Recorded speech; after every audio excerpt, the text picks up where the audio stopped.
cambacuera. Ouma cambacuera. Ouma cambacuera.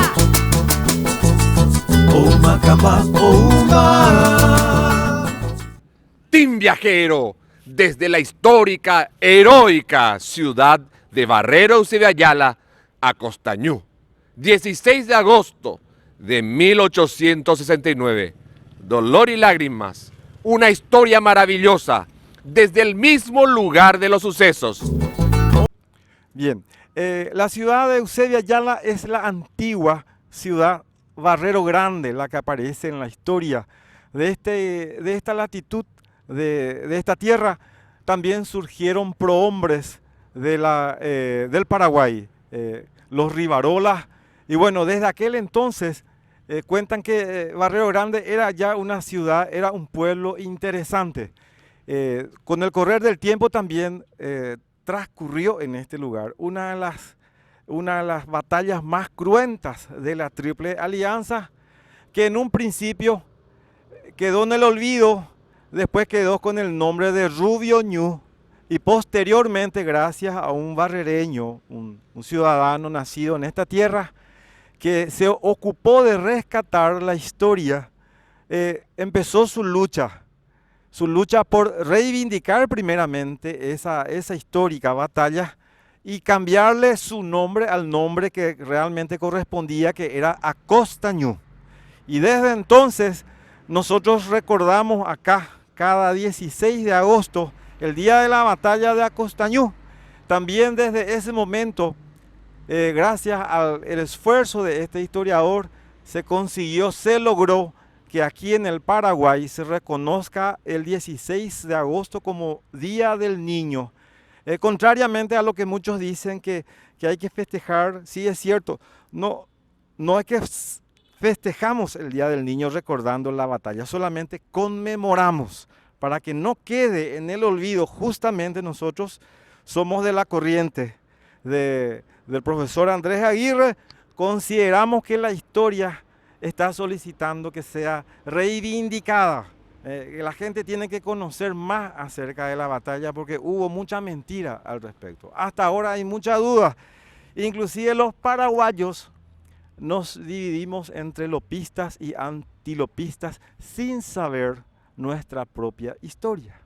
Bueno, en ese marco nosotros hemos trabajado ya en nuestra ciudad, hemos construido esto que nosotros le llamamos Paseo Histórico Don Andrés, que está detrás del famoso monumento de nuestra ciudad, en la que mencionamos algunas ideas concretas de cómo nosotros vemos, cómo seguimos esa mirada de llamarle Cerro de la Gloria a un lugar donde hubo una masacre, ¿verdad? ¿Y por qué lo llamamos Cerro de la Gloria, verdad? Y bueno, estamos con esa idea recordando aquella batalla, y en este sesquicentenario de ese suceso hemos preparado con los alumnos un cortometraje que refiere un poco a la batalla desde una perspectiva de un sobreviviente de la batalla, que en realidad llega a ser un documento de lo que aconteció en ese lugar.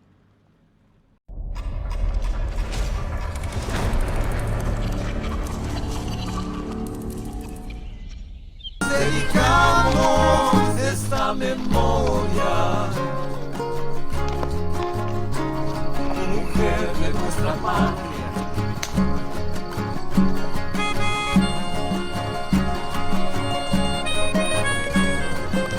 Sargento Torilla Valenzuela, ella misma. Estafeta Agustina Cáceres, se reporta desde Piribebuy con novedades. Está bien, descanse. Los niños mayores de 12 años deben presentarse en el campamento de Curra. Gracias, soldado. En Guajeputu. Rufina. Ordene. Evolumishupe.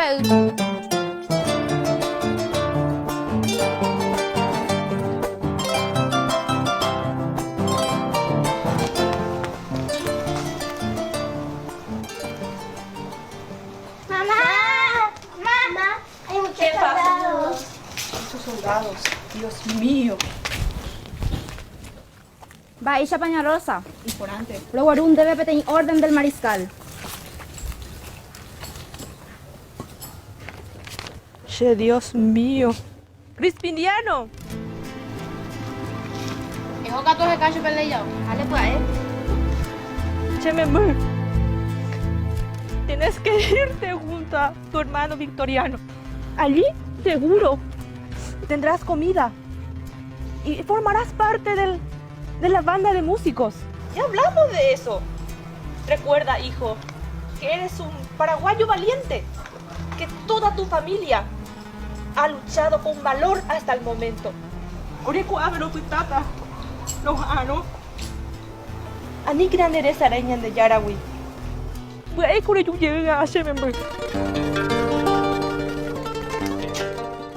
Bueno, como todos sabemos, la Asunción había sido invadida en enero del 69.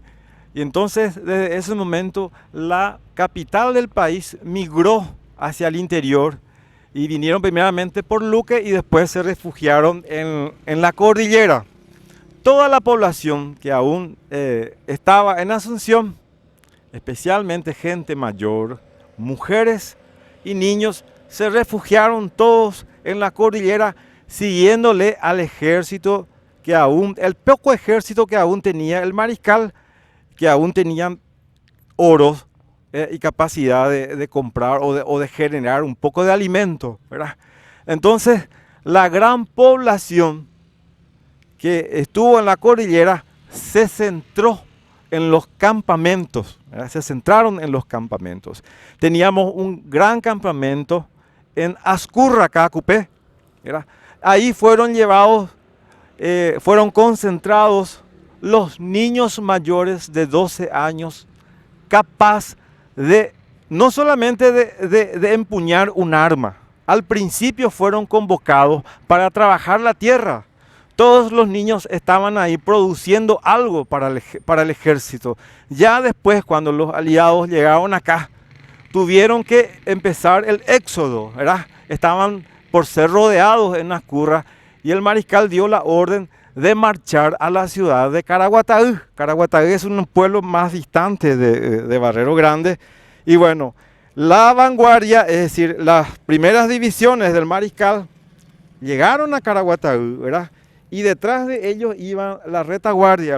En la retaguardia iban los niños, iban las mujeres, iban los ancianos, iba también las carretas con oro, ¿verdad? Y todo lo que quedaba de la capital de Asunción, ¿verdad?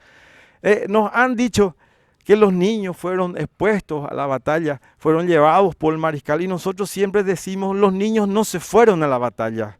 La guerra vino a ellos, ¿verdad? Ellos sabían lo que había pasado en Piribebuy. En Piribebuy hubo una masacre, hubo un exterminio. No había otra. Ellos pelearon por su vida. Claro que peleaban por el Paraguay, ¿verdad? Pero eso de que se pusieron barba es mentira. ¿En qué momento se iban a poner barba? ¿Dónde iban a encontrar una barba? ¿O se iban a pintar con lo que sea? Es mentira, no hubo tiempo para eso. Ellos fueron sorprendidos. Pelearon 4 horas, según el testimonio de un sobreviviente. Tres veces invistieron y retrocedieron. Y a la 4ª vez llegaron los de la caballería con sus sables. Y ellos rompieron las líneas y empezaron a degollarle a los niños, ¿verdad? Eso es lo que sabemos acá. Y bueno, y estamos recopilando tanta información que de repente es muy difícil mencionarlo todo en un cortometraje ni en un largometraje, ¿verdad? Pero tratamos de rescatar en esta película algunos episodios que reflejaban la cruel realidad del hambre, de la desnudez extrema, ¿verdad? Del caos de la mujer paraguaya que quedó a cargo de todo, ¿verdad? Acá en la ciudad estaban solamente las residentas fueron sorprendidas trabajando la tierra el 14 de agosto, acá en Cocué La Patria, ¿verdad? Y fueron traídos por los legionarios, ellos servían de punteros, ¿verdad? Cuando les sorprendieron a las residentas le dijeron, tranquila paraguaya, Orenteco le dijeron, y tenían una bandera paraguaya. Y ahí empezó las violaciones y todo. Eso fue días antes de la batalla acá, en Barrero Grande.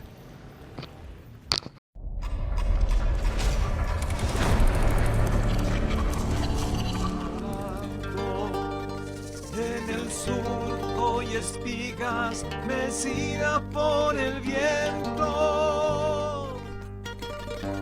En el libro, en la cátedra y el pensamiento.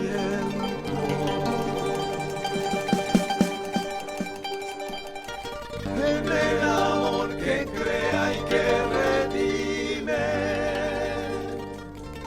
En la patria inmortal de nuestros ensueños. ¡Ay! ¡Ay!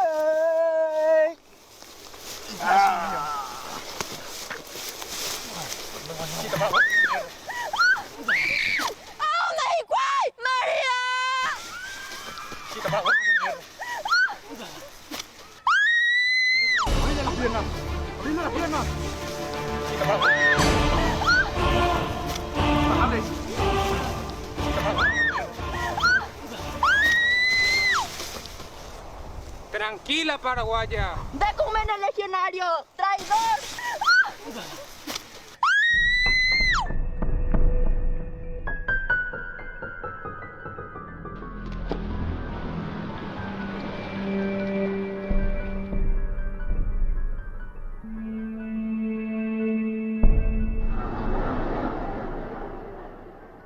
¡Atención! ¡Firmes!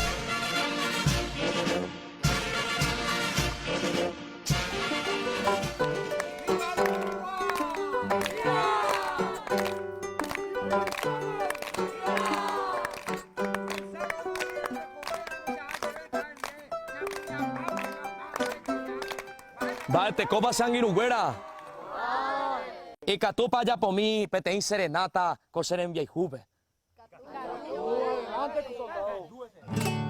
Se ama se señora, da yujuin de yoguajá, peinamón de tubutá, vagaroñe pinta, nepora, hanepoti, rejesape, jaremimbi, o pollero kuroku, celucero aguay. Este comentario que decía el profesor Andrés Aguirre en su libro Acostañú, Epopeyas de los Siglos. Y dice así: el ejército paraguayo en retirada a las órdenes del centauro de Ibicuí, general Caballero, cruzaba esa mañana en su corcel de guerra por Ñuguazú, confinante en Acostañú. En dicho lugar se inició la escaramuza en las primeras horas del 16 de agosto. La memorable batalla fue librada con el primer cuerpo de ejército aliado, al mando por el general José Luis Mena Barreto, que seguía el camino general de entonces a Tapehuazú, Caacupé, Caraguataú, por Díazcue, Acostañú, Caabuyurú, y con el segundo cuerpo de ejército a las órdenes del mariscal Victorino, que operaba directamente por Caacupé, Piribebuy, Barrero Grande, Caabuyurú. La primera fuerza acompañaba al general en jefe de las fuerzas aliadas, Príncipe Gastón de Orleans, conde de Deus.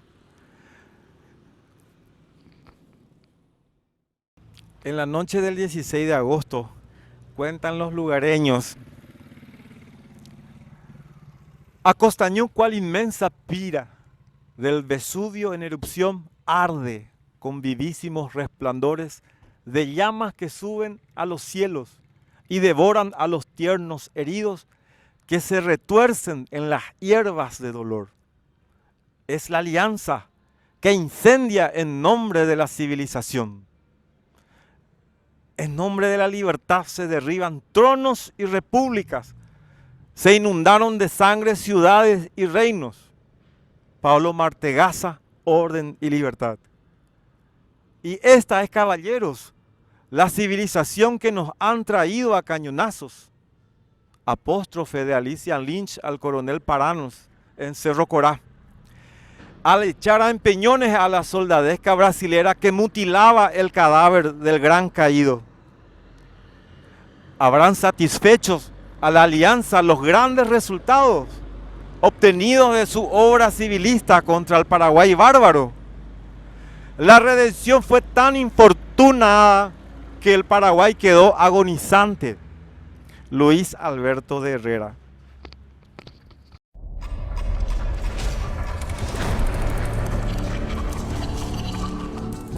Oh Macamba, oh Ma, pero qué cañón lanza Jaboca. Bicentenario de la hecatombe sagrada Pompeya. Sigue siendo nuestra tierra paraguaya una libre nación. Gloria y honor a los niños que cumplieron el... Permiso, mi coronel. Owajema Cambacuera. ¡Soldados paraguayos! ¡Owajema Cambacuera! Primera línea de defensa sobre el arroyo Yuquirí. Segunda línea de defensa, artillería y lanceros sobre el arroyo Piribebuy, Puñacuera y Tacutupe. ¡Soldados, independencia y libertad!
Silencioso teatro de la muerte,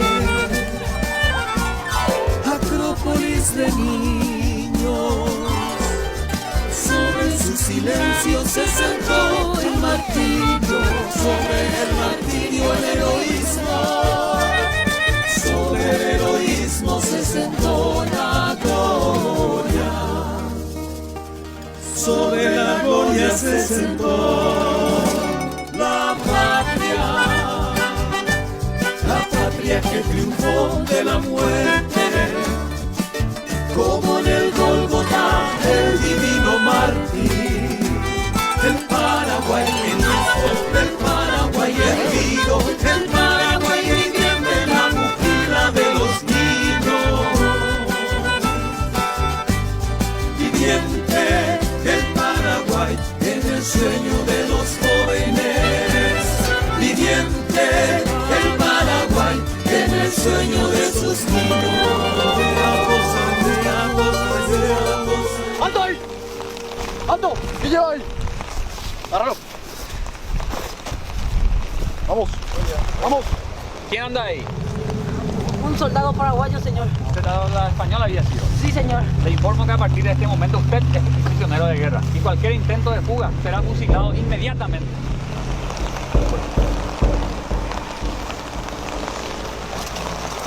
Señor. Llévenlo al campamento y a los muertos y heridos, quémenlos. Sí, señor. Profesor René, nos remontamos al 16 de agosto de 1869. Los paraguayos esperaban aquí el ataque aliado con más de 15.000 hombres. Duró 4 horas esa encarnizada batalla, que fue cruel, a sablazos. Es cierto que nuestros jóvenes y niños que lucharon en esa batalla, que los sobrevivientes fueron quemados en los campos. Sí, fueron quemados Primeramente fueron juntados, ¿verdad? Se amontonaron y en ese momento irrumpieron las madres, las mujeres que acompañaban al ejército. Ellos cuando se dieron cuenta que la batalla había terminado, entraron despavoridas ellos a buscar a sus muertos, ¿verdad? Y en ese momento fueron rodeados otra vez por la caballería, ¿verdad? Del coronel Cámara, y le prendieron fuego a todos los que estaban ahí, a las mujeres, a todos, ¿verdad? Los sobrevivientes que fueron encontrados en los caminos vecinales fueron degollados otra vez, era así, sin misericordia. Por eso es que es difícil juzgarle al mariscal López, ¿verdad? Porque esa historia de que él era el malvado y él fue el culpable, fue la historia que nos metieron en la cabeza. Los vencedores o quienes usurparon el poder, quienes usurparon esta tierra, ¿verdad? Ellos nos metieron en la cabeza que todo se debía al mariscal López, que el malo era el mariscal López, ¿verdad? Y eso es falso. Para nosotros eso es totalmente falso y es falta de un poco de historia, ¿verdad? ¿Tienen algún registro de cuántos sobrevivientes de Acostañú, de aquí de Barrero, todavía tuvieron, digamos, descendencia?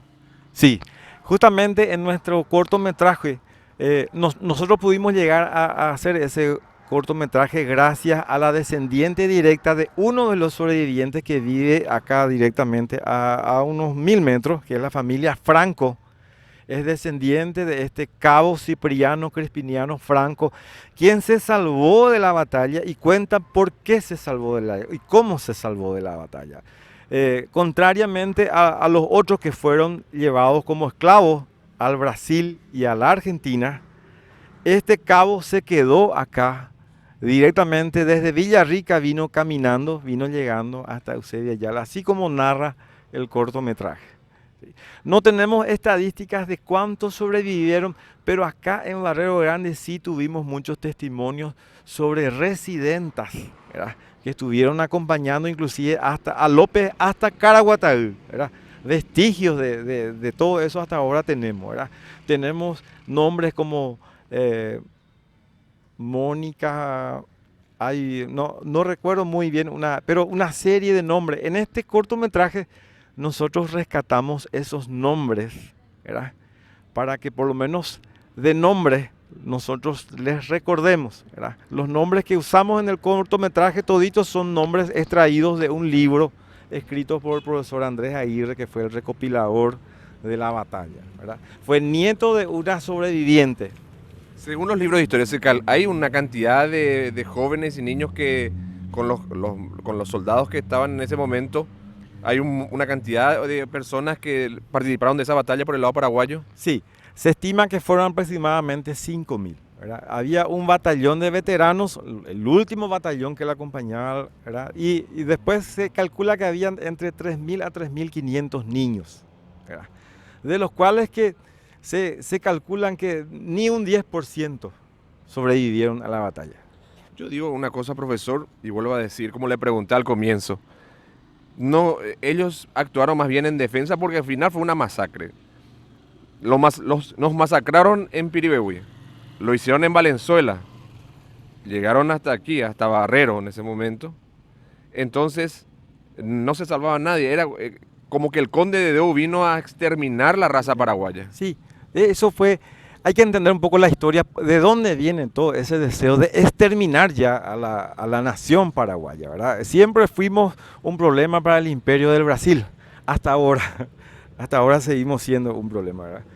Y bueno, en esa época el Paraguay era glorioso, era rico y tenía un modelo, hasta si se pudiera decir un tanto socialista, ¿verdad? Era un socialismo de Estado que permitía que toda la gente tuviera riqueza, toda la gente tuviera tierra. Y era ese modelo de Estado lo que no encajaba en el modelo que estaban imponiendo en América.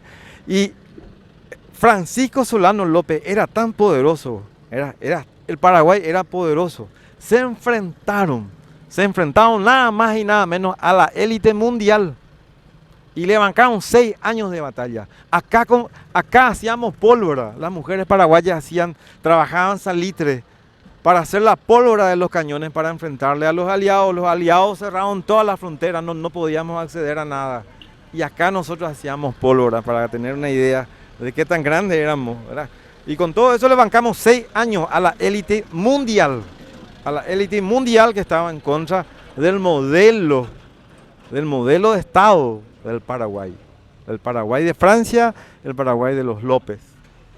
Una consulta, profesor. Nosotros queremos aquí en el Team Viajero, si Paraguay o el mariscal se entregaba antes de la batalla de Piribebuy, ¿es verdad que el Paraguay iba a ser desmembrado por el imperio, por la alianza en ese momento? ¿O se entregaba al mariscal y la batalla concluía y bueno, cada uno a su casa? Sí, es una muy buena pregunta. Es bueno saber que durante esos 6 años, América Latina le apoyó a Paraguay. Era más que evidente que la alianza venía con un poder de colonialismo desde el principio y la Argentina fue manipulada por un gobierno que se impuso a cañonazos. Impusieron un gobierno a cañonazos en el Uruguay y se vinieron contra el Paraguay y tuvieron que aliarse ellos para destruirnos. Si el mariscal se entregaba, tenemos entendido que no íbamos a existir más ni como nación, ¿verdad? El mundo estaba muy atento a lo que pasaba acá en Paraguay y estaban atentos a que el Paraguay seguía luchando hasta el último y él cumplió con su promesa de vencer o morir. Y murió por su patria. Nadie le venció a él. Team Viajero, desde la casa de una descendiente directo del cabo segundo Cipriano Franco, sobreviviente de la guerra Guazú, aquí de la batalla de Acostañú. Ella se llama doña Felicita Franco, viuda de Vera. Gracias por recibirnos en tu hogar. En este lugar, como van a ir viendo en las imágenes, se hacía la famosa ración de hierro que consistía en maní molido, que se le entregaba, tostado, que se le entregaban a los que iban a la batalla, a ver, en ese caso a la batalla. Doña Felicita, gracias por recibirnos. Somos del Team Viajero. ¿Y qué me puedes contar de tu abuelo? ¿Qué te contaban de su época de luchador de esa guerra Guazú? Esa guerra Guazú, bueno, como es don Crispiniano Franco, más conocido con el nombre de don Crispiniano que Cipriano. Y él fue héroe de la batalla de Acostañú, pero primeramente él se incorporó a la banda de músicos en el cuartel general de Ascurra y estuvo ahí como músico, pero después se integró cuando iba a ver la batalla de Acostañú, entonces él se integró, lo nombraron cabo, marcharon desde Ascurra a la mañana muy temprano. Formaron ellos su batallón y se marcharon, pero antes de irse les repartió la ración que consistió en bocayá maimbé y maní manduí maimbé, maní tostado. Y marcharon ese día hasta Acostañú. En Acostañú se enfrentaron con los brasileños. Fueron brasileños los que se enfrentaron con ellos. Increíble, los niños dicen que iban contentos, muy alegres, eso sentirse hombres ya y como que podían defenderle a la patria, se iban muy contentos, pero fueron a tropezar con, en mayoría lo que eran los brasileños, eran mucho mayores que ellos, en número y en edades también. Como es, tuvieron 3 veces, se abalanzaron sobre ellos los brasileños y 3 veces se le hicieron recular. Sí. En la primera vez murieron muchos brasileños. La segunda vez unos tantos que tuvieron que huir otra vez. Y la tercera vez sí que ya, en esa tercera vez, otra vez volvieron, pero en la cuarta ya volvieron a caballo. Ahí sí que los niños ya tuvieron que abandonar. Ya se dispersaron, ¿no? Los niños se dispersaron porque venían a caballos y con sable en la mano. Tenía esos sables medio arqueados, casi como la guadaña. Y así encorvado, y con eso le tomaba a los niños del cabello de su gorrita y les degollaban. Mi abuelo recibió 2 heridas en la pierna y otra en la mano. Él tenía una cicatriz acá en la mano. Y como le sangraba mucho la mano, entonces él tuvo que ir a refugiarse para limpiarse en el río, en el arroyo Yucurú. Se bajó ahí, se limpió las heridas y en eso ya miró otra vez hacia el campo de batalla y vio que los niños iban cayendo, siendo degollados. Entonces él se quedó, se metió dentro de una cortadera y estuvo ahí, dice. Estuve hasta que terminó la batalla. A esa la tardecita, a las 5 más o menos, yo me levanté a mirar, dice él, y no había nadie, solamente cadáveres ahí. Entonces yo me levanté y como ya era casi el crepúsculo, dice, el cielo estaba amarillo, el cielo estaba rojo, muy rojo, el sol también muy rojo, como era en agosto, como siempre en agosto es así. Y entonces tuve que recorrer un poco. Vi una cosa brillosa, dice él, una cosa que brillaba. Eso me llamó la atención y me fui. Encontré que era una bolsita de libras esterlinas de oro.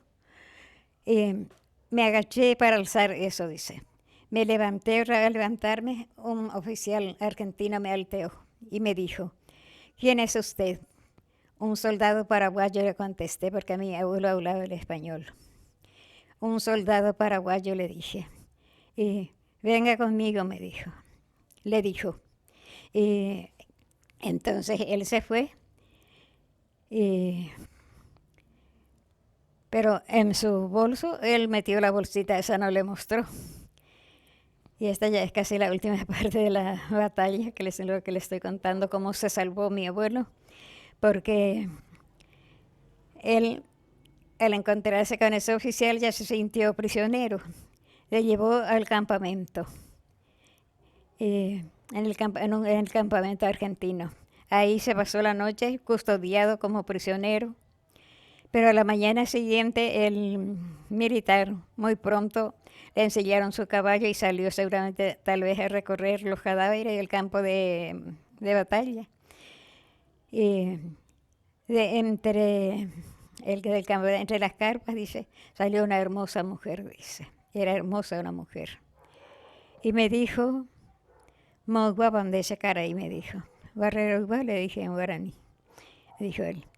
Y me preguntó, dijo, yo tengo parientes en Barrero Grande. ¿Y cómo se llamaba su mamá? Rosa Centurión, le contesté. Y cuando ahí dijo, ay, pero esa es mi tía. Son monedas de oro, le sacaba un prisionero paraguayo. ¡Alto ahí! Tráigalo acá. Va, esa piconderera. Cipriano Franco. Mo, gua picondere. Barrero Gua. Va, esa cogeran de sí. Rosa Centurión. O pedaco se prima. Tranquilo, se me vos pico hablas castellano. Sí, y también estuve en la banda de músicos.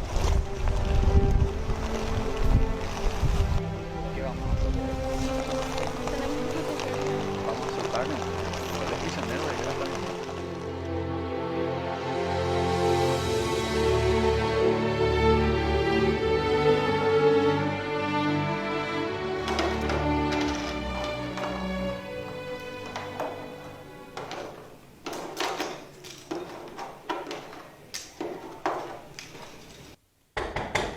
Adelante.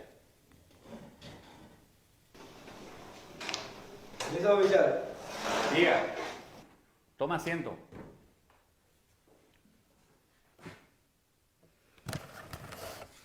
Soldado Crispiniano Franco, la guerra ha terminado. Vuelva usted a Barrero Grande. Busque a su madre.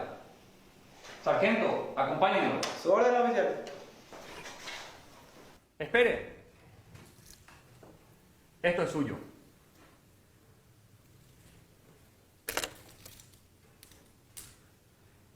Gracias, mi señor. Pero esa es mi tía. Y es mi tía. Había sido que era la hija de don José Duarte, casado con la hermana de mi abuela, o sea, de la mamá de mi abuelo, que yo le decía también abuela. Había sido que la chica era, y se encontró con que eran primos hermanos, ¿no? Y tal vez que al regresar el argentino entraron a hablar mucho en la pieza, dice, estuvieron ahí, se hablaron mucho. Tal vez le contó que yo era su pariente, muy cercano. Y entonces, cuando iban a salir del campamento, me dijeron, tú te vas con nosotros, le vamos a llevar. Tuvimos que irnos a pie hasta Tacuaral, que se llamaba entonces Upacaraí, que era el lugar hasta donde el tren, venía el tren en aquella época, hasta Upacaraí. Y de ahí nos fuimos a Villarrica. En Villarrica estuvimos hasta la terminación de la guerra. Pero el oficial me trataba muy bien, me tenía mucha confianza, me quedaba como secretario de la chica, dice, de mi prima. Un día vino él diciéndonos de que la guerra había terminado y que por lo tanto ellos se iban a ir y que yo también podría regresar a mi casa. La chica, que era de apellido, de nombre no sé, pero de apellido era Duarte Centurión. Entonces le dijo, mira mi hijo, este es tuyo, vas a llevar esto. Le devolvió el dinero que él encontró en el campo de batalla. Le devolvió a la chica el dinero. Ellos, no sé qué medios habrán tomado, pero lo que sí que mi abuelo salió a pie.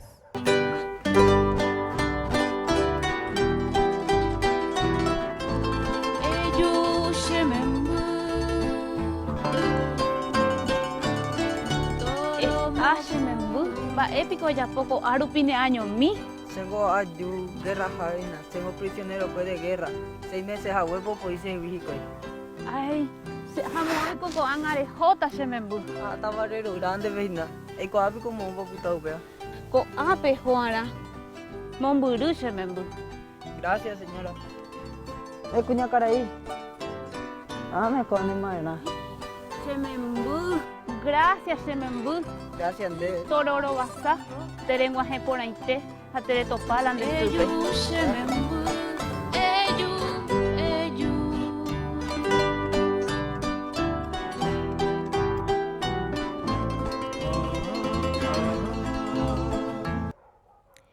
No sé por qué no habrá pensado llegar de Villarrica a tomar el tren y pasar otra vez por Upacaraí, pero lo que sí que él vino a pie desde Villarrica hasta Barrero. Y ya le dije cómo se salvó, el que estaba escondido en medio de una cortadera, con los pies que haciendo así, que le decía meciendo, le estaba meciendo los pies el agua. Entonces los brasileños al pasar creyeron que estaba muerto. Pero uno, el más curioso tal vez, se agachó, le movió así y dijo, morreu. Volví un poco retrocedido, puede ser que después usted arreglen ahora. Así fue que él se salvó.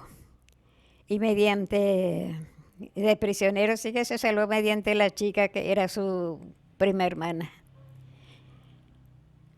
Qué rica la historia y emocionante. Realmente emociona. Sí, emociona, verdaderamente es emocionante. Y como yo les dije muchas veces primeramente cuando hice mi relato ahí bajo la sombra del uva pomo, ese uva pomo fue el árbol bajo el cual rompían coco las residentas.